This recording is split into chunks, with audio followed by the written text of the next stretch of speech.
Hello students, welcome to షినాజ్ EAMCET series. So ఈ వీడియోలో మనం ఇంటర్మీడియట్ సెకండ్ ఇయర్ ఫిజిక్స్ నుంచి fourth chapter electric charges and fields చాప్టర్లో ఉన్న ఇంపార్టెంట్ ప్రీవియస్ ఇయర్ ఎంసెట్ క్వశ్చన్స్ని డిస్కస్ చేయబోతున్నాం. సో ఏ మోడల్లో క్వశ్చన్స్ అడిగే ఛాన్స్ ఉంది, ఏ కాన్సెప్ట్స్ క్వశ్చన్స్కి ఎట్లా ఆన్సర్ మనం చేయాలి, ఎట్లా ఆలోచించాలి, అదంతా కూడా మనం ఇక్కడ డిస్కస్ చేయబోతున్నాం స్టూడెంట్స్. సో ఇంకా లేట్ ఎందుకు, సబ్స్క్రైబ్ చేసుకుని ఛానల్లోకి ఎంటర్ అయిపోండి. సో ఎంసెట్కి సంబంధించిన first year topics, first year chapters అన్నిటికీ వీడియోస్ అన్నీ అప్లోడ్ చేసేసాం. అండ్ సెకండ్ ఇయర్లో కూడా ఆల్రెడీ 3 చాప్టర్స్ కంప్లీట్ అయిపోయినాయి. అండ్ ఇప్పుడు మనం ఎలక్ట్రిక్ ఛార్జెస్ అండ్ ఫీల్డ్స్ ఈ చాప్టర్ గురించి డిస్కస్ చేయబోతున్నాం స్టూడెంట్స్. అండ్ టాపిక్స్ చూస్తే one of the biggest chapter అనమాట ఇది సెకండ్ ఇయర్ ఫిజిక్స్లో.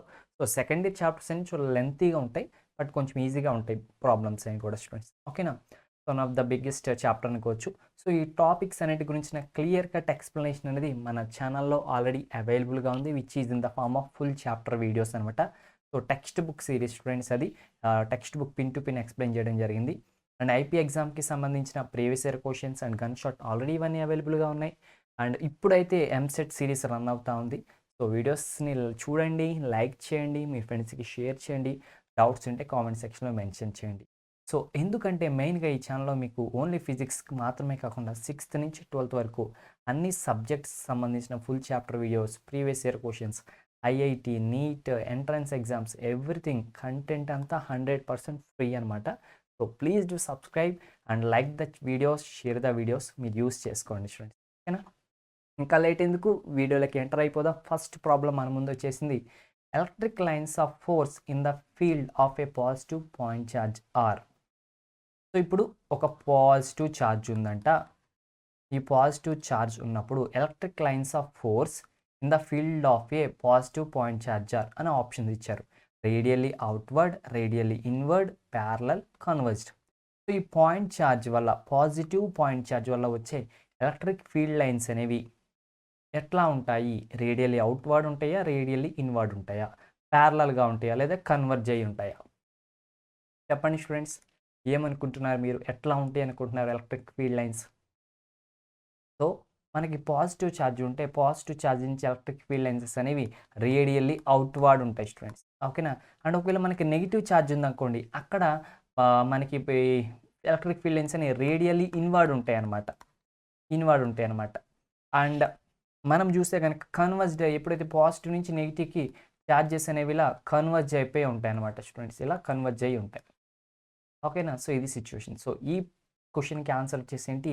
Radially outward, which is option A అనమాట. కావాలంటే మన వెరిఫై మిషన్ అడిగేద్దాం, మన బెస్ట్ ఫ్రెండ్ కదా verify machine. So radially outward అనమాట. మేబీ నెక్స్ట్ ఎగ్జామ్లో మిమ్మల్ని నెగిటివ్ ఛార్జ్ యొక్క ఎలక్ట్రిక్ ఫీల్డ్ లైన్స్ ఎలా ఉంటాయని అడగొచ్చు. సో ఛార్జ్కి సంబంధించిన ప్రాపర్టీస్ మీరు నేర్చుకుంటే సరిపోతుంది. లేదంటే ఒక 2 ఛార్జెస్ ఉన్నాయి, positive and negative charge. Positive charge నుంచి నెగిటివ్ ఛార్జ్కి ఎలక్ట్రిక్ ఫీల్డ్ లైన్స్ ఎలా ఉంటాయని అడగొచ్చు. అప్పుడు కన్వర్జ్డ్ అని చెప్పాలి స్టూడెంట్. ఓకేనా, so that's it. So next question discuss చేద్దాం. The number of electric lines that emerge from a finite charge q is. ఒక ఫైనైట్ ఛార్జ్ క్యూ ఉంది. ఈ ఫైనైట్ ఛార్జ్ క్యూ నుంచి ఎన్ని ఎలక్ట్రిక్ లైన్స్ బయటకు వస్తాయో దాన్ని మనం ఏమంటాం? లేదంటే ఎన్ని వస్తాయి? సో ఇన్ఫైనైట్ లైన్స్ వస్తాయా, లేదంటే any finite number but not equal to జీరోనా, ప్రొపోర్షనల్ టు ఛార్జా, జీరోనా? సో ఇక పాయింట్ ఛార్జ్ ఉంటే దీని నుంచి బయటకు వచ్చే ఎలక్ట్రిక్ ఫీల్డ్ లైన్సెస్ అనేవి ఎన్ని వస్తాయి? The number of electric field lines, వాటి యొక్క నెంబర్ అనేది, ఎన్ని లైన్స్ వస్తాయి అనేది దేని మీద డిపెండ్ అవుతుంది? ఒకవేళ ఇన్ఫైనైటా, ఫైనైటా? ఫైనైట్ అయితే మనకి ఎట్లా ఉంటుంది వాల్యూ, దేని మీదనే డిపెండెన్సీ ఉందా? మనకి చూస్తే కనుక స్టూడెంట్స్, ఇక్కడ 1 క్యూ ఛార్జ్ ఉందనుకో, కొన్ని లైన్స్ ఆఫ్ ఫోర్స్ వస్తాయి. ఇప్పుడు ఛార్జ్ ఇంక్రీజ్ అయిందనుకో, ఇప్పుడు మనకి 10 క్యూ ఉందనుకో, ఇప్పుడు ఇంకా ఎక్కువ లైన్స్ ఆఫ్ ఫోర్స్ వస్తాయి. ఇప్పుడు 100 క్యూ ఉన్నాయి అనుకో, ఇప్పుడు ఇంకా ఎక్కువ లైన్స్ ఆఫ్ ఫోర్స్ వస్తాయి.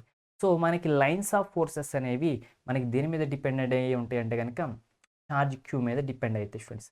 అంతేందుకు, ఇప్పుడు ఒక చిన్న మ్యాగ్నెట్ తీసుకున్నాం, అది కొంత ఏరియా వరకే అట్రాక్ట్ చేస్తుంది. అది పెద్ద మ్యాగ్నెట్ తీసుకుంటే ఎక్కువ ఏరియాని అట్రాక్ట్ చేస్తుంది. సో దాని యొక్క మ్యాగ్నెటిక్ లైన్స్ ఆఫ్ ఫోర్సెస్ చాలా ఎక్కువ ఉంటాయి.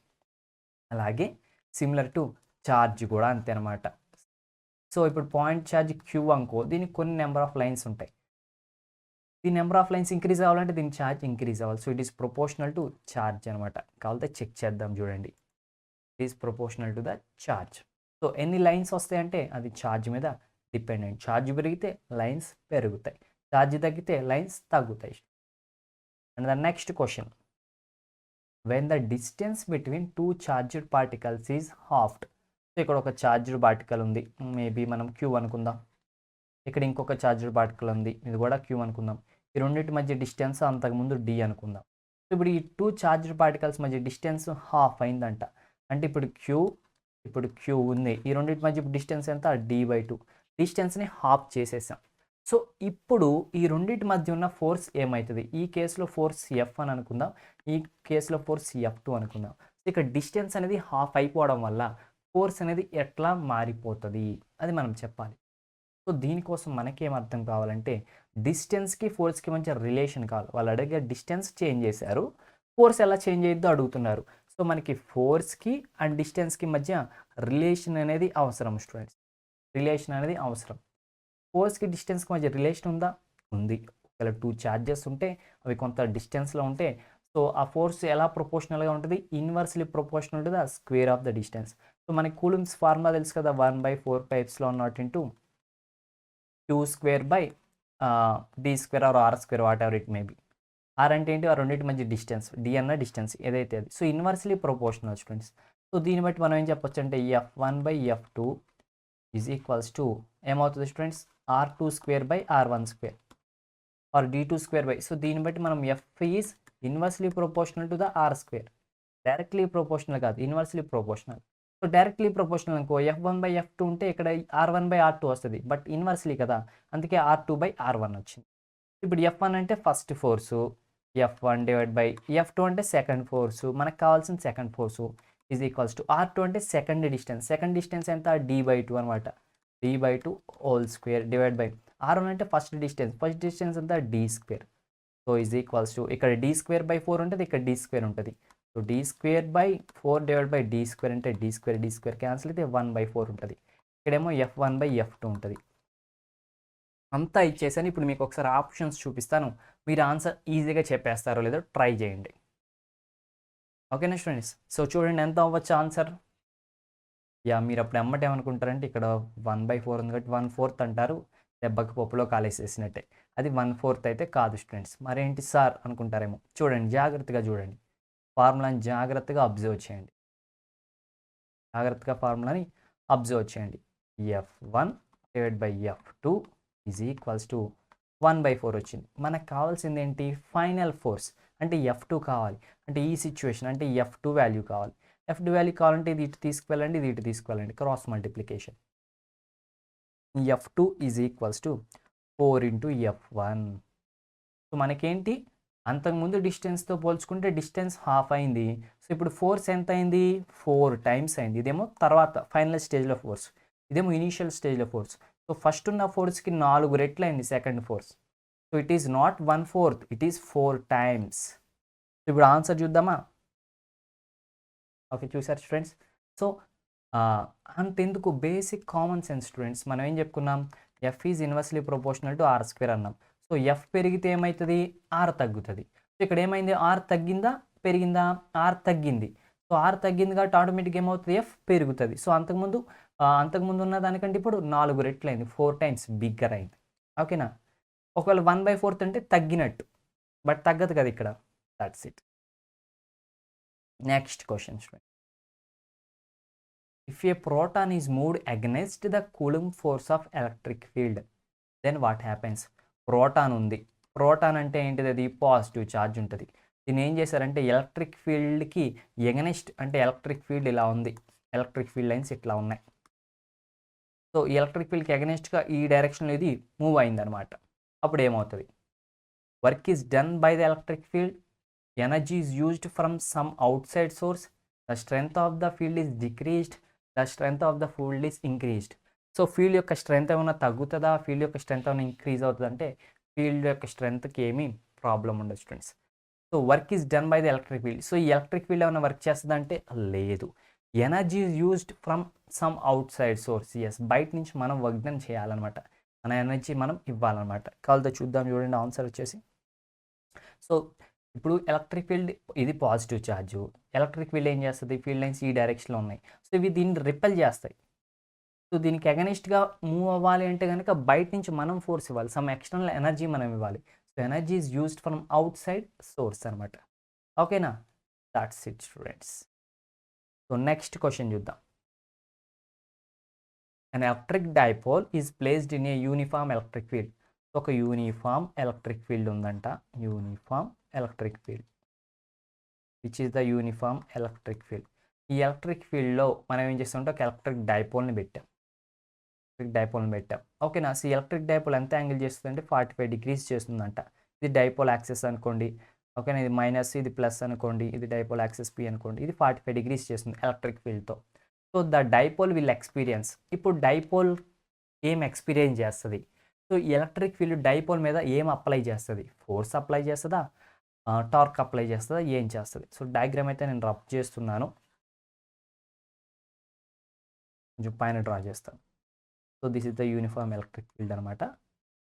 So which is the dipole.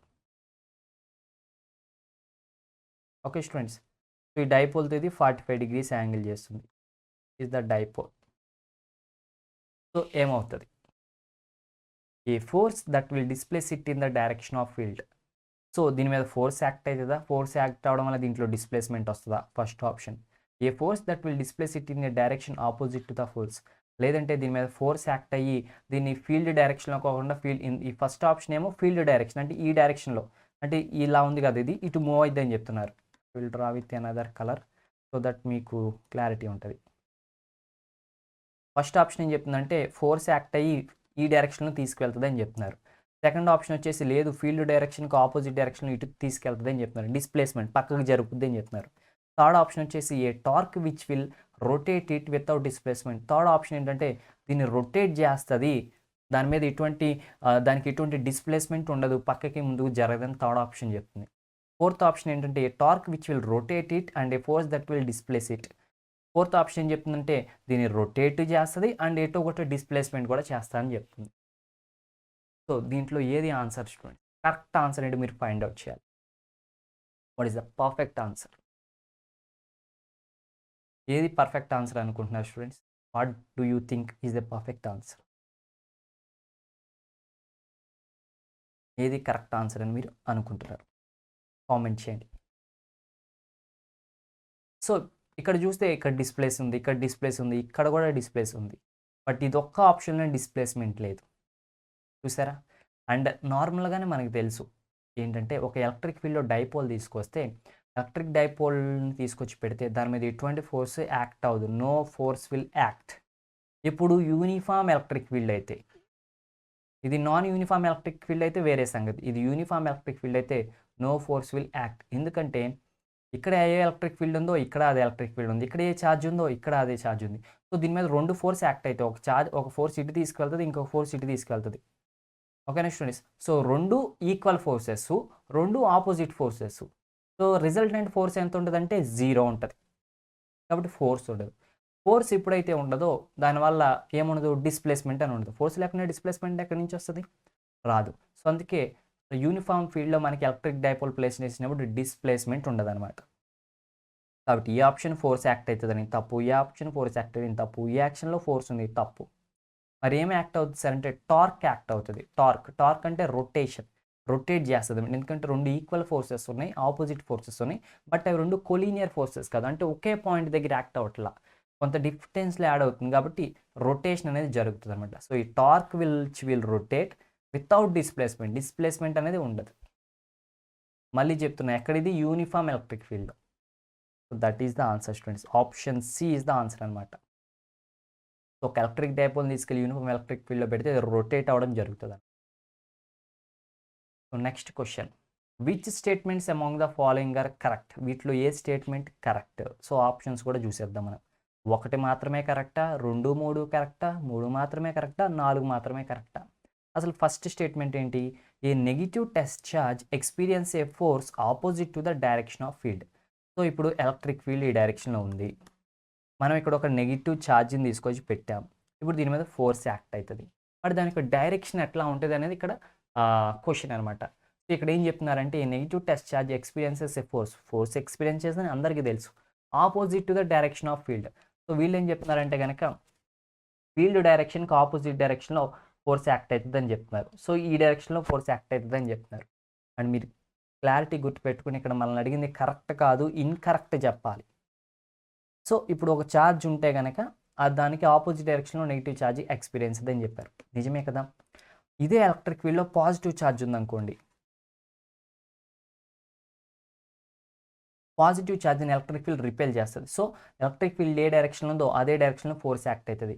But negative charge ఉంటే కనుక ఎలక్ట్రిక్ ఫీల్డ్కి ఆపోజిట్ డైరెక్షన్లో ఫోర్స్ యాక్ట్ చేయడం అనేది జరుగుతుంది అనమాట. రీజన్ ఎందుకంటే అసలు ఈ ఎలక్ట్రిక్ ఫీల్డ్ లైన్స్ అని ఎక్కడి నుంచి ఎక్కడికి ఉంటాయి, పాజిటివ్ ఛార్జ్ నుంచే కదా ఉండేవి. సో పాజిటివ్ ఛార్జ్ నుంచి ఇలా బయటకు వస్తున్నాయి. సో అందుకే ఈ ఎలక్ట్రిక్ ఫీల్డ్ లైన్స్ డైరెక్షన్ ఎట్లా ఉంటాయి, దీంట్లో ఒక పాజిటివ్ ఛార్జ్ పెడితే అది పాజిటివ్ ఇది పాజిటివ్ కూడా రిపెల్ చేస్తాయి కాబట్టి ఇంకా ఎలక్ట్రిక్ ఫీల్డ్ డైరెక్షన్లో పంపించేస్తాయి. బట్ అదే నెగిటివ్ ఛార్జ్ పెడితే ఇది పాజిటివ్ ఇది నెగిటివ్, పాజిటివ్ నెగిటివ్ అట్రాక్ట్ చేసుకుంటాయి. సో అందుకే ఈ ఎలక్ట్రిక్ ఫీల్డ్లో ఒక ఛార్జ్ నెగిటివ్ ఛార్జ్ పెడితే అది ఎలక్ట్రిక్ ఫీల్డ్కి ఆపోజిట్ డైరెక్షన్ ఉంటే టువార్డ్స్ దట్ పాజిటివ్ ఛార్జ్ వైపు వస్తుంది అనమాట. అందుకే ఎలక్ట్రిక్ ఫీల్డ్కి ఆపోజిట్ డైరెక్షన్లో వస్తుంది. Okay students, so that is కాబట్టి ఫస్ట్ ఇది right. Next the tangent drawn to A line of force represents the direction of electric field. So ఇప్పుడు ఇది ఎలక్ట్రిక్ ఫీల్డ్ లైన్, దీనికి ఒక టాంజెంట్ డ్రా చేసాం. ఈ టాంజెంట్ ఏం చూపిస్తుంది అంటే ఆ ఎలక్ట్రిక్ ఫీల్డ్ యొక్క డైరెక్షన్, ఆ పర్టికులర్ పాయింట్ దగ్గర ఎలక్ట్రిక్ ఫీల్డ్ యొక్క డైరెక్షన్ రిప్రజెంట్ చేస్తుంది అని చెప్తున్నారు. నిజమే కదా. మనం ఎలక్ట్రిక్ ఫీల్డ్ యొక్క డైరెక్షన్ ఎట్లా చెప్తాం, ఎలక్ట్రిక్ ఫీల్డ్ లైన్స్ దగ్గర డ్రా చేసే టాంజెంట్ ద్వారా. Next electric field lines never intersect. Electric field lines అనేవి ఇంటర్సెక్ట్ అవ్వంట. అంటే ఇలా వచ్చింది కదా, ఇది ఇట్లా ఇంటర్సెక్ట్ అవ్వంట. అవును కదా, అవ్వవు. ఎందుకు అవ్వవు అంటే ఒకవేళ అయినాయి అనుకోండి, సపోజ్ ఈ ఇంటర్సెక్షన్ పాయింట్ దగ్గరే ఎలక్ట్రిక్ ఫీల్డ్ ఉంది. ఆ ఎలక్ట్రిక్ ఫీల్డ్ డైరెక్షన్ మీరు ఏదని చెప్తారు, ఈ లైన్ ప్రకారం చూస్తే ఈ డైరెక్షన్ అవుతుంది, ఈ లైన్ ప్రకారం చూస్తే ఈ డైరెక్షన్ అవుతుంది. అప్పుడు రెండు డైరెక్షన్లో ఎలక్ట్రిక్ ఫీల్డ్ ఉన్నట్ట ఉండదు కదా. సో అందుకే అవి ఇంటర్సెక్ట్ అవ్వవు. Next the electric field lines form a closed loop. Electric field lines అనేవి క్లోజ్డ్ లూప్స్ ఫామ్ చేస్తాయి అంట. అందుకే మీరు కన్ఫ్యూజ్ అయ్యి ఇక్కడ పాజిటివ్ ఛార్జ్ ఉంది సార్, ఇక్కడ నెగిటివ్ ఛార్జ్ ఉంది సార్, ఇలా వస్తున్నాయి కదా సార్, సో ఇవి క్లోజ్డ్ లూప్సే సార్, ఇది కూడా కరెక్టే సార్ అనుకుంటారు. బట్ ఇది క్లోజ్డ్ లూప్ కాదు స్టూడెంట్స్. ఎందుకు, ఇది ఇక్కడ స్టార్ట్ అయ్యి ఇక్కడ ఎండ్ అయిపోయింది, స్టార్టింగ్ ఉంది ఎండింగ్ ఉంది. క్లోజ్డ్ లూప్ అంటే స్టార్టింగ్ ఎండింగ్ ఏదో మీకు క్లారిటీ తెలియకూడదు.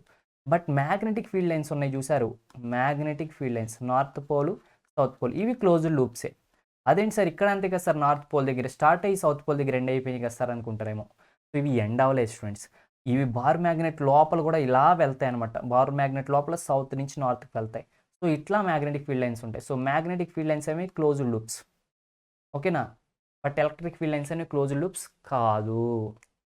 సో నెక్స్ట్ మీకు మిమ్మల్ని ఎలా క్వశ్చన్ అడగచ్చు అంటే మ్యాగ్నెటిక్ ఫీల్డ్ లైన్స్ క్లోజ్డ్ లూప్సా కాదన్నట్టు దాని మీద క్వశ్చన్ అడిగే ఛాన్స్ ఉంది. సో వీటిని బట్టి మనకు ఆన్సర్ ఏమని అర్థమైంది, yes, which is nothing but option 4 అనమాట. 4 మాత్రమే ఇన్కరెక్ట్. మనల్ని అడిగింది ఏంటి, తప్పు అని చెప్పమన్నారు. Electric field lines closed loops form చేస్తాయా, ఫామ్ చెయ్యవు. సో అది తప్పు, మిగతా అన్ని right. Okay students, so next problem, Gauss law helps it. Gauss law ఎలా హెల్ప్ చేస్తుంది మనకి, అసలు గాస్ లా అంటే ఏంటి? ఒక ఛార్జ్ క్యూ ఉంది, దాని చుట్టూ ఒక గాషియన్ సర్ఫేస్ ఉంది, దీని నుంచి బయటకు వచ్చే ఎలక్ట్రిక్ ఫీల్డ్ లైన్స్ అనేవి, so the electric flux from this closed surface is equals to 1 by epsilon naught times of the charge enclosed in it. So flux ante that is integral of v bar dot ds bar అని రాస్తాం, that is equal to q by epsilon naught రాస్తాం. ఇది gas లా. So దీనివల్ల మనకు వచ్చిన use ఏంటంటే, మనం already chapters చెప్పుకున్నాం గాస్ లా యొక్క మెయిన్ యూజ్ ఏంటో. సో ఇక్కడ ఉన్న ఆప్షన్స్ని బట్టి మనం ఫైండ్ అవుట్ చేద్దాం. Determination of electric force between point charges. రెండు పాయింట్ ఛార్జెస్ మధ్య ఎలక్ట్రిక్ ఫోర్స్ని ఫైండ్ అవుట్ చేయొచ్చా గాస్ లాని ఉపయోగించి? కాదు. ఎందుకంటే కూలుంబ్స్ లా ఏం చేస్తుంది, కూలుంబ్స్ లానే కదా మనకి ఫోర్స్ గురించి చెప్పేది, కాబట్టి అది గాస్ లా కాదు, అది తప్పే. Situation where coulomb's law fail అయిపోయినప్పుడు గాస్ లా వస్తుందా, లేదా కూలుంబ్స్ లాకి జస్ట్ సపోర్టివే గాస్ లా, ఇంకొక ఫామే gauss law. Determination of electric field due to symmetric charge distribution. So electric ఫీల్డ్ని ఫైండ్ అవుట్ చేయడానికి ఉపయోగపడుతుంది, అది కూడా ఎప్పుడు సిమెట్రిక్ ఛార్జ్ డిస్ట్రిబ్యూషన్ ఉన్నప్పుడు మాత్రమే. సో సిమెట్రిక్ ఛార్జ్ డిస్ట్రిబ్యూషన్ ఉన్నప్పుడు ఎలక్ట్రిక్ ఫీల్డ్ని ఈజీగా ఫైండ్ అవుట్ చేయడానికి ఉపయోగపడుతుంది గాస్ లా అంటున్నారు. అది రైటా రాంగా? Next determining electric potential due to symmetric charge distribution. So symmetric charge distribution అప్పుడు పొటెన్షియల్ని ఫైండ్ అవుట్ చేయడానికి ఉపయోగపడుతుంది అంటున్నారు. ఏది కరెక్ట్? గాస్ లాని ఎందుకు వాడతాం మనం? సిమెట్రిక్ ఛార్జ్ డిస్ట్రిబ్యూషన్ అంటే ఏంటి స్టూడెంట్స్? యూనిఫామ్గా ఛార్జ్ డిస్ట్రిబ్యూషన్ జరగాలన్నమాట. సో సిమిట్రీ అంటే తెలుసు కదా, ఇప్పుడు సర్కిల్ ఉంది, circle is a symmetry. So circle మీద ఇక్కడ ఒక పాయింట్ ఉంది అనుకోండి, అంతే డిస్టెన్స్లో ఇక్కడ ఇంకొక పాయింట్ ఉంటుంది, ఇంతే డిస్టెన్స్లో ఇంకొక పాయింట్ ఉంటుంది. సో ఏమున్నా సిమిట్రీ ఎటు నుంచి చూసినా ఒకేలా ఉంటుంది. So this is having symmetry అనమాట. సో అలా ఛార్జ్ డిస్ట్రిబ్యూషన్ సిమిట్రీ అంటే ఈ సెంటర్ నుంచి ఇక్కడ ఒక ఛార్జ్ ఉంటే ఇక్కడ ఒక ఛార్జ్, ఇక్కడ ఒక ఛార్జ్ ఉంటే ఇక్కడ ఒక ఛార్జ్. సో ఛార్జ్ అనేది యూనిఫామ్గా డిస్ట్రిబ్యూట్ అయిపోతుంది. ఇలాంటి సిమిట్రిక్ ఛార్జ్ డిస్ట్రిబ్యూషన్ ఉన్న టైమ్స్లో ఎలక్ట్రిక్ ఫీల్డ్ని ఫైండ్ అవుట్ చేయడానికి ఉపయోగపడుతుందా, లేదంటే ఎలక్ట్రిక్ పొటెన్షియల్ని ఫైండ్ అవుట్ చేయడానికి ఉపయోగపడుతుందా గాస్లా? ఇప్పుడే ఇక్కడ కూడా చెప్పా కదా గాస్లా ఫార్ములా, దీంట్లో ఎలక్ట్రిక్ ఫీల్డ్ ఉందా, పొటెన్షియల్ ఉందా? ఫీల్డే కదా ఉంది. So it will be helpful for finding field అనమాట. సో ఇప్పుడు ఒకసారి వెరిఫై చేస్తే మన క్లారిటీ వచ్చేది. సో గుర్తుపెట్టుకోండి, గాస్లా దేనికోసం యూస్ చేస్తాం, to find electric field find out చేయడానికి ఉపయోగపడుతుంది. అది కూడా సిమిట్రిక్ ఛార్జ్ డిస్ట్రిబ్యూషన్ ఉన్నప్పుడు, యూనిఫామ్ ఛార్జ్ డిస్ట్రిబ్యూషన్ ఉన్నప్పుడు అప్పుడు ఈజీగా ఉపయోగపడుతుంది అనమాట. ఓకే స్టూడెంట్స్, మరి కూలమ్స్ లాని యూస్ చేసి ఎలక్ట్రిక్ ఫీల్డ్ ఫైండ్ అవుట్ చేయడం అంటే చేయొచ్చు. ఫోర్స్ ఫైండ్ అవుట్ చేసిన తర్వాత దాని నుంచి మళ్ళీ ఎలక్ట్రిక్ ఫీల్డ్ ఫైండ్ అవుట్ చేయొచ్చు, వేరే ప్రాసెస్లో కూడా ఫైండ్ అవుట్ చేయొచ్చు. బట్ అవి కొంచెం టైం టేకింగ్ ప్రాసెసెస్, ఇవి చాలా ఈజీగా అయిపోయే ప్రాసెస్ అనమాట. సో నెక్స్ట్ క్వశ్చన్ డిస్కస్ చేద్దాం స్టూడెంట్. దానికంటే ముందు ఛానల్కి కొత్త వాళ్ళైతే సబ్స్క్రైబ్ చేసుకోండి, మీ లైక్ ఇచ్చేయండి, అండ్ మీ ఫ్రెండ్స్కి ఒక షేర్ కొట్టేయండి, డౌట్ ఉండే కామెంట్ సెక్షన్లో మెన్షన్ చేయండి. So next problem, when a number of charged liquid drops coalesce, which of the following quantity does not change? So liquid drops ఉన్నాయి. ఎలాంటి liquid drops, charged liquid drops ఉన్నాయి. అవన్నీ కలిసిపోయి ఒక పెద్ద డ్రాప్ లాగా ఫామ్ అయ్యాయి. సో ఇలా జరిగినప్పుడు ఏమవుతుంది, ఏ క్వాంటిటీ అనేది చేంజ్ అవ్వకుండా ఉంటుంది. ఇక్కడ ఇది ఫస్ట్ స్టేజ్, ఇది సెకండ్ స్టేజ్, ఇది ఫస్ట్ స్టేజ్, ఇది సెకండ్ స్టేజ్. ఈ స్టేజ్ నుంచి ఈ స్టేజ్కి వచ్చినప్పుడు ఏమవుతుంది, ఏమి చేంజ్ అవ్వకుండా ఉంటుంది. ఛార్జ్ చేంజ్ అవ్వకుండా ఉంటుందా, కెపాసిటెన్స్ చేంజ్ అవ్వకుండా ఉంటుందా, ఎలక్ట్రోస్టాటిక్ ఎనర్జీ చేంజ్ అవ్వకుండా ఉంటుందా, పొటెన్షియల్ చేంజ్ అవ్వకుండా ఉంటుందా? ఏది చేంజ్ అవ్వకుండా ఉంటుంది? What do you think? చెప్పండి స్టూడెంట్స్,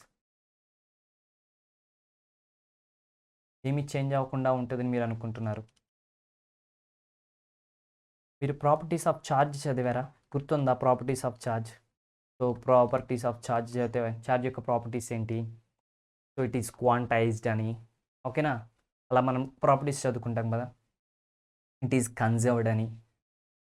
సో దాని ప్రకారం చూస్తే మనకి డ్రాప్స్ అన్నీ కలిపి పెద్ద డ్రాప్ అయినా కానీ ఛార్జ్ అనేది చేంజ్ అవ్వదు. ఇక్కడ ఎంత ఛార్జ్ ఉందో వీటన్నిటిని యాడ్ చేస్తే ఇక్కడ కూడా అంతే ఛార్జ్ ఉంటుంది. మేబీ కెపాసిటెన్స్ చేంజ్ అవ్వచ్చు, ఎలక్ట్రోస్టాటిక్ ఎనర్జీ చేంజ్ అవ్వచ్చు, పొటెన్షియల్ చేంజ్ అవ్వచ్చు, బట్ ఛార్జ్ మాత్రం చేంజ్ అయ్యే ఛాన్సే ఉండదు స్టూడెంట్స్. ఎందుకంటే వన్ ఆఫ్ ద ప్రాపర్టీ ఏంటంటే ఛార్జ్ ఈజ్ కన్జర్వ్డ్, కాబట్టి. అలాగే charge is quantised.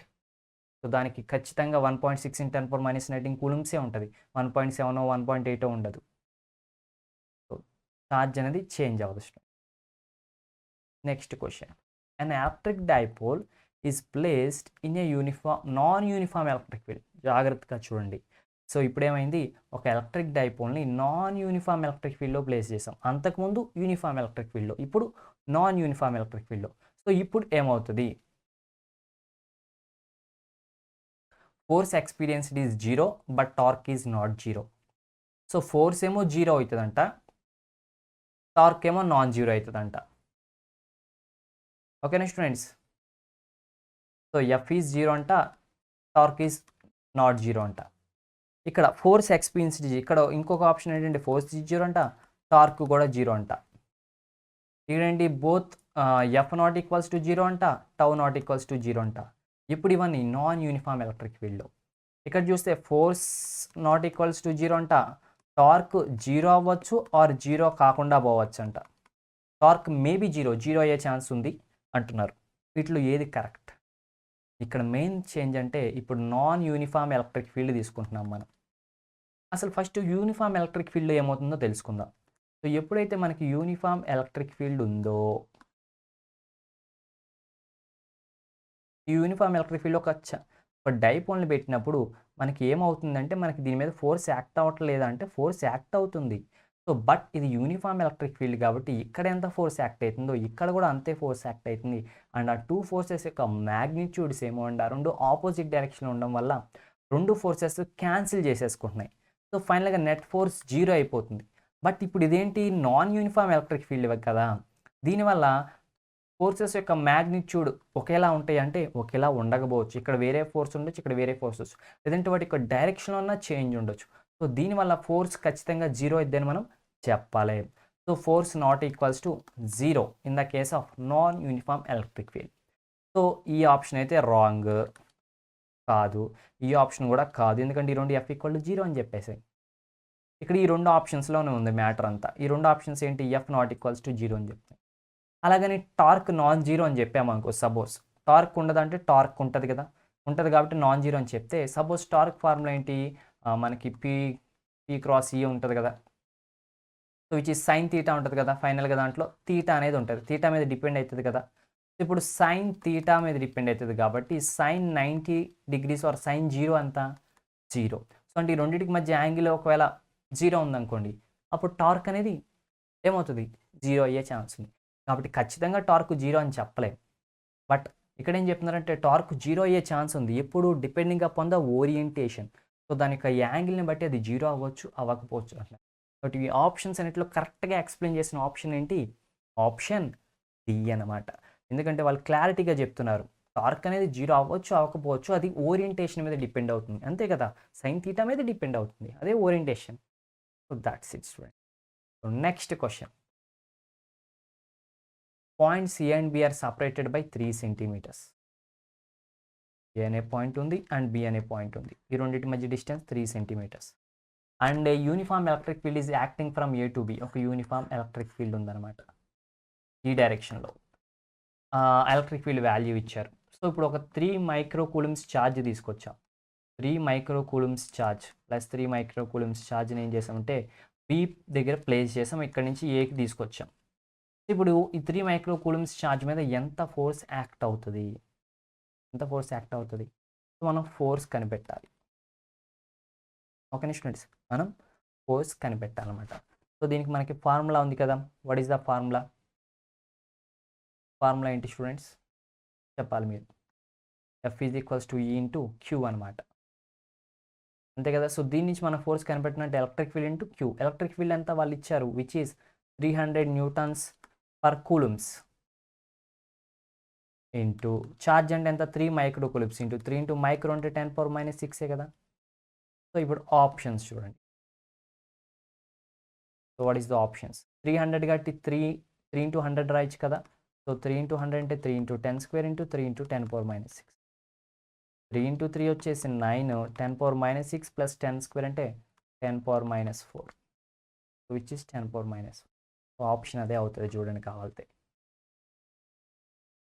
That's it, is the option C అనమాట. ఇప్పుడు మనం నెక్స్ట్ క్వశ్చన్ చూద్దాం. 2 equal and opposite charges, so 2 charges అంట, ఇక్కడో ఛార్జ్ ఇక్కడో ఛార్జ్, 2 ఈక్వల్, ఇదేమో ప్లస్ క్యూ అయితే ఇది minus charge, opposite uh placed at points P and Q. ఓకేనా, 2 equal charges and 2 opposite charges, ఆ 2 కొంత డిస్టెన్స్లో పెట్టారు, ఎంత డిస్టెన్స్లో తెలియదు. అయితే ఇప్పుడు ఏమంటున్నారంటే the null point on the line joining dum is, ఇప్పుడు ఈ లైన్ దీన్ని జాయిన్ చేస్తుంది, ఈ 2 ఛార్జెస్కి మధ్య లైన్ నల్ పాయింట్ ఎక్కడ ఉంటుంది, నల్ పాయింట్ అంటే ఎక్కడైతే మనకి ఈ రెండింటి వల్ల యాక్ట్ అయ్యే ఫోర్స్ 0 అవుతుందేమో, ఎఫ్ నెట్ =0 అవ్వాలి. అంటే ఇక్కడ సపోజ్ అంటే ఈ ప్లస్ క్యూ ఛార్జ్ వల్ల యాక్ట్ అయ్యే ఫోర్సు అండ్ ఈ మైనస్ క్యూ వల్ల యాక్ట్ అయ్యే force, 2 forces equal and opposite, already opposite డైరెక్షన్లో ఉంటాయి, ఆ 2 ఈక్వల్ అవ్వాలి. సో ఆ 2 ఈక్వల్ అయితే ఏమవుతుంది, నెట్ ఫోర్స్ 0 అయిపోతుంది. సో అలా ఎక్కడైతే నెట్ ఫోర్స్ 0 అయిపోతుందో ఆ పాయింట్ని మనం ఏమంటామంటే నల్ పాయింట్ అని అంటాం. సో ఇలా 2 ఛార్జెస్ ఉంటే వాటి మధ్యలో నల్ పాయింట్ ఎక్కడ ఉంటుంది, బేసిక్ కామన్ సెన్స్తో చెప్పేయచ్చు, పి దగ్గర ఉంటుందా, క్యూ దగ్గర ఉంటుందా, పి అండ్ క్యూ మధ్యలో ఉంటుందా, పి అండ్ క్యూకి అవుట్ సైడ్ ఉంటుందా. సో బేసిక్ సెన్స్తో చెప్పేసి it is in the middle point students, ఎందుకంటే మిడిల్ పాయింట్ అనుకోండి, ఇక్కడ నుంచి ఇది d/2 డిస్టెన్స్లో ఉంటే ఇక్కడ నుంచి కూడా ఇది d/2 డిస్టెన్స్లోనే ఉంటుంది. సో ఈ ఛార్జ్ మ్యాగ్నిట్యూడ్ సేమ్, ఈ ఛార్జ్ మ్యాగ్నిట్యూడ్ సేమ్. అసలు నార్మల్గా ఫోర్స్ దేని డిపెండ్ అవుతుంది, depends upon the q²/d². So ఇప్పుడు దీనివల్ల యాక్ట్ అయ్యే ఫోర్స్ అయినా దీని వల్ల యాక్ట్ అయ్యే ఫోర్స్ అయినా ఛార్జ్ సేమే. సో ఎప్పుడైతే మిడ్ పాయింట్లో పెట్టామో డిస్టెన్స్ కూడా సేమ్ అవుతుంది. సో అప్పుడు ఛార్జ్ సేమ్, డిస్టెన్స్ సేమ్ అంటే ఆటోమేటిక్గా ఎఫ్ కూడా సేమ్ అవుతుంది. అప్పుడు దీనివల్ల ఎంత ఫోర్స్ వస్తుందో దీనివల్ల కూడా అంతే ఫోర్స్ వస్తుంది. అప్పుడు రెండు ఎలాగో ఆపోజిట్ ఫోర్సెస్ కాబట్టి క్యాన్సిల్ అయిపోతాయి. సో కాబట్టి ఖచ్చితంగా మిడ్ పాయింట్లో పెట్టాలన్నమాట. అంటే దీని నుంచి ఎంత డిస్టెన్స్లో ఉందో దీని నుంచి ఎంత డిస్టెన్స్లో. So which is nothing but the middle of the line joining P and Q అనమాట. ఒక్కసారి చూద్దాం స్టూడెంట్స్. వెరిఫై. ఓకే, వెరిఫై అయిపోయింది కదా, middle of the line joining P and Q. The next question, two charged identical metal spheres, రెండు metal spheres అంట A and B, రెండు charge చేశారనమాట. ఓకేనా, ఆ రెండు కూడా రిపెల్ చేసుకుంటున్నాయి అంట, రిపెల్ చేసుకుంటున్నాయి. సో రిపెల్ చేసుకుంటే మేబీ రెండింటికి ఒకే ఛార్జ్ అనేది ఉండొచ్చు. రెండు పాజిటివ్ అన్న అయి ఉండొచ్చు, రెండు నెగిటివ్ అన్న అయి ఉండొచ్చు. అండ్ ఆ రిపెల్ చేసుకునే ఫోర్స్ ఎంత అంట, that F equal to 3 × 10⁻⁵ newtons. ఇంత ఫోర్స్ అవి రిపెల్ చేసుకుంటున్నాయి. అంటే రెండింటి మధ్య ఉండే Coulomb's electrostatic repulsion force or attraction force, ఇది రిపల్షన్ కాబట్టి ఎఫ్ ఈక్వల్ టు వాల్యూ ఇచ్చారు. అండ్ ఇప్పుడు ఏం చేశారంటే another identical uncharged sphere. So ఏదైతే ఈ స్పియర్స్ ఉన్నాయో వీటికి ఐడెంటికల్ అంటే అంతే సైజ్, అంతే మాస్, అంతే డెన్సిటీ ఉన్న ఇంకో స్పియర్ తీసుకొచ్చారు. దాని పేరు వచ్చేసి సి అనమాట. అయితే ఇది అన్చార్జ్డ్, ఎటువంటి ఛార్జు లేదు దాని మీద, పాజిటివ్ ఛార్జు లేదు, నెగిటివ్ ఛార్జు లేదు. దీన్ని తీసుకొచ్చి దీనికి టచ్ చేశారు. అప్పుడు ఏమైంది, దీని మీద ఛార్జ్ ఉంది, దీని మీద ఛార్జ్ లేదు కాబట్టి దీంట్లో సగం ఛార్జ్ ఇటు వెళ్ళిపోతుంది. అట్ ద ఫస్ట్ దీని మీద ఒకవేళ క్యూ అనే ఛార్జ్ ఉందనుకోండి, అట్ ద ఫస్ట్ దీని మీద క్యూ అనే ఛార్జ్ ఉంటే దీన్ని టచ్ చేయగానే ఛార్జ్ సగం అటు వెళ్ళిపోతుంది. సో ఈ సిచ్యువేషన్, ఇప్పుడు సిచ్యువేషన్ చూస్తే ఏమైందంటే ఏ అనే దాని మీద ఏమో Q/2 ఛార్జ్ ఉంటుంది, సి అనే దాని మీద కూడా Q/2 అనే ఛార్జ్ ఉంటుంది. బట్ ఇక్కడ బి అనే దాని మీద మాత్రం క్యూ ఛార్జ్ ఉంటుంది. ఓకేనా, సో ఇప్పుడు ఏం చేస్తారంటే కనుక ఇలా ఛార్జ్ డిస్ట్రిబ్యూషన్ అయిపోయిందా, ఇప్పుడు ఏ అండ్ బికి మధ్యలోకి తీసుకొచ్చి పెట్టారనమాట. ఈ సీని తీసుకొచ్చి ఏ అండ్ బికి మధ్యలో తీసుకొచ్చి పెట్టారు, కరెక్ట్గా ఇక్కడ పెట్టారు ఈ సీని తీసుకొచ్చి. ఇప్పుడు మనం ఏం ఫైండ్ చేయమంటున్నారంటే కనుక then find the magnitude net force on C. So ఈ సి మీద యాక్ట్ అయ్యే నెట్ ఫోర్స్ ఎంత. సో ఇది దీని మీద ఫోర్స్ యాక్ట్ చేస్తుంది, ఇది దీని మీద ఫోర్స్ యాక్ట్ చేస్తుంది. ఫైనల్గా నెట్ ఫోర్స్ ఎంత. So net force F is equals to how much students, that is force due to B అనమాట, బి వల్ల force minus force due to A అనమాట, ఏ వల్ల ఫోర్స్. అంతే కదా. ఓకేనా స్టూడెంట్స్, బి వల్ల ఫోర్సు మైనస్ సి వల్ల ఫోర్సు అవుతుంది అనమాట. ఓకేనా. సో ఇప్పుడు మీరు జాగ్రత్తగా అబ్జర్వ్ చేస్తే కనుక డిస్టెన్స్ ఎంత చెప్పుకున్నాం కరెక్ట్గా, అంతకుముందు డి అయితే ఇప్పుడు d/2. అంతకుముందు force F equal to 3 × 10⁻⁵ newtons అని చెప్పాం. నార్మల్గా దీని మీద క్యూ ఛార్జ్ ఉందనుకుంటే 1/4πε0 ఎంత అవుతుంది, Q²/d² అవుతుంది అంతకుముందు ఫోర్స్. ఇది ఇప్పుడు దీనివల్ల ఫోర్స్ అంటే ఎంత అవుతుంది, ఇదేమో క్యూ అనే ఛార్జు, ఇదేమో Q/2 అనే charge. So 1/4πε0 Q/2 Q divide by distance ఎంత d/2 కదా, d/2² మైనస్ ఇక్కడ కూడా 1/4πε0 కామనే దీనికి కూడా. ఇక్కడ చూస్తే కనుక ఏ వల్ల అంటే దీనికి Q/2 దీనికి Q/2, సో Q/2² డిస్టెన్స్ వచ్చేసి d/2², డిస్టెన్స్ సేమే. సో ఈసారి దీన్ని కూడా కామన్ తీయచ్చు కావాలితే, 1/4πε0 d²/4. నెక్స్ట్ ఇంకేమున్నాయి ఇక్కడ, ఇక్కడేమో Q²/2, ఇక్కడేమో Q²/4.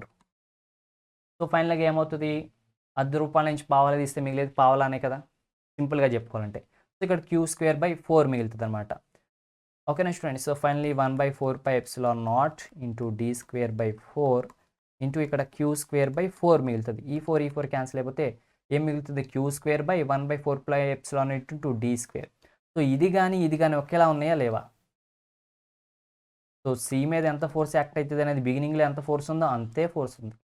సో ద ఆప్షన్ వచ్చేసి ఏమవుతుంది students, simple which is nothing but 3 × 10⁻⁵ Newton. So మన ఆన్సర్ అనేది క్వశ్చన్లోనే ఉంది students. That is the beauty అనమాట, ఈ ప్రాబ్లం యొక్క బ్యూటీ. సో నెక్స్ట్ ఇలాంటి క్వశ్చన్ వస్తే ఏం చేస్తారు మీరు, ఏం లేదు ఇంకా డైరెక్ట్గా వెళ్ళి ఆన్సర్ పెట్టేయడమే, క్యాల్కులేషన్స్ అవి ఇంకేం పని లేదనమాట. ఓకే ఇప్పుడు చూద్దాం. And electric field is given by E bar equal to, ఒక ఎలక్ట్రిక్ ఫీల్డ్ ఉంది. సో ఎలక్ట్రిక్ ఫీల్డ్ ఎంత అంటే which is 5i cap plus 2j cap. So electric field ఇక్కడ వెక్టార్ ఫామ్లో ఇచ్చారనమాట స్టూడెంట్స్. ఇది ఎలక్ట్రిక్ ఫీల్డ్. అయితే ఇప్పుడు ఏమంటున్నారంటే the electric flux due to this field, ఈ ఎలక్ట్రిక్ ఫీల్డ్లో వచ్చే ఎలక్ట్రిక్ ఫ్లక్స్ ఎంత through an area 2 meter square in YZ plane. ఇప్పుడు ఇది ఎక్స్ యాక్సిస్, ఇది వై యాక్సిస్, ఇది జెడ్ యాక్సిస్ అనుకుందాం. ఎలక్ట్రిక్ ఫీల్డ్ ఏ డైరెక్షన్లో ఉంది మనకి, ఐ అండ్ వై, అంటే ఎలక్ట్రిక్ ఫీల్డ్ ఈ ప్లేన్లో ఉంది, ఎక్స్ వై ప్లేన్లో ఉంది ఈ బార్ అనే ఎలక్ట్రిక్. ఇప్పుడు వైజెడ్ ప్లేన్ అన్నారు, YZ plane, the electric flux due to this field through an area 2 meter square in YZ plane. So YZ plane అంటే ఇదే కదా, ఈ ప్లేన్, ఈ ప్లేన్. సో ఈ ప్లేన్లో ఇంత ఏరియా, ఎంత ఏరియా అంటే 2 meter square ఏరియా ఏ అనుకుందాం. సో ఈ ఏరియా ఉంది కదా, దీని యొక్క వెక్టార్ ఉంటుంది కదా, దీని యొక్క నార్మల్ ఉంటుంది కదా, అది ఏ డైరెక్షన్లో ఉంటుంది, ఈ డైరెక్షన్లో ఉంటుంది. ఇప్పుడు ఈ ఏరియా యొక్క నార్మల్, ఏరియా యొక్క డైరెక్షన్ అంటే ఏం చెప్తాం, which is towards X axis, అవునా కదా, వైజెడ్ ప్లేన్లో ఉంది కాబట్టి ఎక్స్ యాక్సిస్ అంటే టువర్డ్స్ ఐ క్యాప్. సో ఇప్పుడు ఇదే ఏరియాని ఏరియా వెక్టార్గా రాసుకుంటే ఎలా రాయాలి మనం, 2 ఇంటూ ఐ క్యాప్ అని రాయాలి, ఎందుకంటే ఇది 2 meter square in YZ plane కాబట్టి దాని యొక్క డైరెక్షన్ ఐ క్యాప్. ఇప్పుడు మనకి ఎలక్ట్రిక్ ఫీల్డ్ ఉంది, ఏరియా వెక్టార్ ఉంది, ఫ్లక్స్ ఫైండ్ అవుట్ చేయడం ఎంత ఈజీ కదా. సో చెప్పండి ఆన్సర్ ఎంత అవ్వచ్చు. కన్ఫ్యూజ్ అయ్యారా, ఇక్కడ ఏంటి సార్ వెక్టార్స్లో ఉంది, ఇక్కడ ఏమో నార్మల్ వెక్టార్స్ లేవని. సో ఇప్పుడు ఫ్లక్స్ ఫార్ములా మీకు తెలిస్తే కన్ఫ్యూజన్ ఉంటుంది. ఫ్లక్స్ ఏంటి, ఫ్లక్స్ ఈజ్ ఈక్వల్స్ టు ఈ bar dot A bar. So dot product of 2 vectors ఇప్పుడు స్కేలారే కదా, ఇది వెక్టార్ ఇది వెక్టార్ అండి, ఈ రెండింటికి మధ్య డాట్ ప్రొడక్ట్ ఉంది కాబట్టి ఇది స్కేలార్ అవుతుంది. ఒకవేళ క్రాస్ ప్రొడక్ట్ ఉంటే వెక్టార్ వచ్చేది. సో ఇప్పుడు సింపులే కదా, ఎలక్ట్రిక్ ఫీల్డ్ అంటే వాళ్ళు వాల్యూ ఇచ్చారు 5i + 2j డాట్, ఇక్కడ ఏ బార్ అంటే వాల్యూ ఇచ్చారు which is 2i cap. So simple ఏం చేస్తాం, జస్ట్ ఈ దీంట్లో ఐ డాట్ ఐ అంటే 1, సో 5 × 2 ఈజ్ ఐ క్యాప్, అక్కర్లేదు, ఐ డాట్ ఐ అంటే 1 కాబట్టి 10 అయిపోతుంది, ప్లస్ 2 × ఇక్కడ ఏమన్నా ఉందా, లేదు, 0 కాబట్టి 0. సో ఫైనల్ ఆన్సర్ వచ్చేసి 10 స్టూడెంట్స్. సో సింపుల్ కదా. సో ఆప్షన్ ఏంటిది, ఆప్షన్ డి అనమాట, option D. So simple students, ఎక్కువ కంగారు పడాల్సిన అవసరం అయితే లేదనమాట. సో నెక్స్ట్ క్వశ్చన్ చూద్దాం. Electric field in a region is given by. So electric field ఒక రీజన్లోని ఎలక్ట్రిక్ ఫీల్డ్ని ఇచ్చారు, ఎలా ఉందంటే which is A into I cap plus B into J cap. So previous బిట్కి కొంచెం సిమిలర్గా ఉందా స్టూడెంట్స్, నేను చెప్పా కదా ఇది ప్రీవియస్ ఇయర్ క్వశ్చనే, అది ప్రీవియస్ ఇయర్ క్వశ్చనే. బట్ చూసారా, నేను అందుకే అనేది previous year questions important, and ఒక క్వశ్చన్ చేస్తే ఆ క్వశ్చన్ చూసి వదిలేదు, దీని నుంచి ఎలాంటి క్వశ్చన్స్ ఇవ్వచ్చు అని కూడా మీరు ఆలోచించండి అనేది అందుకే, ఎందుకంటే అవే క్వశ్చన్స్ రిపీట్ అయ్యే ఛాన్సెస్ చాలా ఉంటాయి. So A I cap plus B J cap, ఓకేనా, ఇదేమో ఎలక్ట్రిక్ ఫీల్డ్ అనమాట. ఇక్కడ ఏ అండ్ బి ఏంటి, కాన్స్టెంట్స్ అని చెప్పారు, వాటితో పని లేదు. ఇప్పుడు మనల్ని ఫైండ్ అవుట్ చేయమన్నది ఏంటంటే the net flux passing through a square area. ఒక స్క్వేర్ ఏరియా తీసుకోండి, ఆ స్క్వేర్ ఏరియా గుండా వెళ్ళే నెట్ ఫ్లక్స్ కావాలంట, సో ఫ్లక్స్ అంటే ఏంటి, simply electric field dot area vector.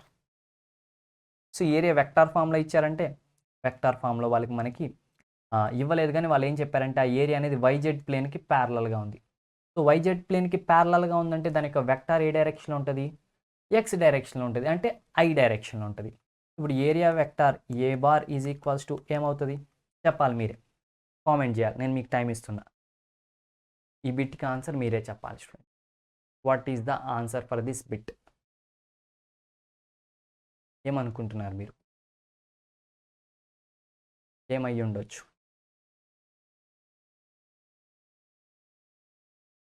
ఏమనుకుంటున్నారు స్టూడెంట్స్. ఏ. సో వీళ్ళు ఏం చెప్పారంటే స్క్వేర్ ఏరియా అని చెప్పారు, ఆ స్క్వేర్ ఏరియా యొక్క సైడ్ ఇచ్చారు. సో ఒక స్క్వేర్ ఏరియా అంటే దాని యొక్క సైడ్ ఎల్ అంట, సో దాని యొక్క ఏరియా ఎంత అవుతుంది, ఎల్ స్క్వేర్ అవుతుంది. సో ఎల్ స్క్వేర్, ఇది ఏంటి, ఏరియా యొక్క మ్యాగ్నిట్యూడ్, బట్ దీని యొక్క డైరెక్షన్ కావాలి కదా, డైరెక్షన్ కావాలంటే దీని యొక్క నార్మల్ కావాలి, దీని యొక్క నార్మల్ డైరెక్షనే ఏరియా యొక్క డైరెక్షన్. సో ఇది వైజెడ్ ప్లేన్లో ఉంది, వైజెడ్ ప్లేన్ యొక్క నార్మల్ అంటే ఎక్స్ యాక్సిస్ యొక్క యూనిట్ వెక్టర్ వచ్చేసి ఐ క్యాప్. సో ఇప్పుడు ఈ బార్ వచ్చింది, ఏ బార్ వచ్చింది, దెన్ ఫ్లక్స్ ఫైండ్ అవుట్ చేయాలి. ఫార్ములా ఏంటి చెప్పండి, ఫార్ములా ఏంటి, ఫ్లక్స్ ఈజ్ ఈక్వల్స్ టు ఈ బార్ డాట్ ఏ బార్, అంతే కదా. సో సింపుల్ కదా, ఇంకా చేయండి స్టూడెంట్స్, ప్రీవియస్ ప్రాబ్లమే యాజ్ ఇట్ ఈస్ అదే, ఆప్షన్స్ ఇస్తా పోనీ ట్రై చేయండి.